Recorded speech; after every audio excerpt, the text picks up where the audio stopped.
ये सिंध उस्ताद इतिहाद जिंदाबाद, पेटे लफ जिंदाबाद। सभिनी उस्ताद साहबन के अस्सलाम वालेकुम आई वेलकम। साईं तालके सेवन जे उस्तादन जी वरी मेहरबानियों जेके सभई सब स्कूल उस्ताद ते थी असा जे प्रोग्राम में शिरकत कयो या तानी वरी लख एहसान मेहरबानियों। मां साईं शफी मोहम्मद सेठे के भलीकार चवा तो सेवन तालके दे असा वटि जेको तो असा जो मना के खुशनसीबी आ जो असा मरकजी सदर के सा घुरायो सी वो बको तो या सेवन तालके जी खुशनसीबी आ।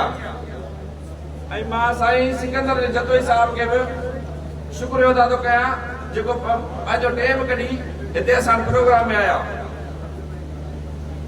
ॿिया काफ़ी दोस्त हिते डीओ न सभिनी जूं महिरबानियूं ऐं रेस खावंदा कुर्बाना कुछ सहाफ़ी आहिनि, काफ़ी उस्ताद आहिनि, काफ़ी उस्ताद नाला न पियो वठी सघां इन लाइ मां माज़रत थो कयां। सभिनी जूं महिरबानियूं जेके सभई असां हिते माना प्रोग्राम में हली अची असां शिरकत कयूं।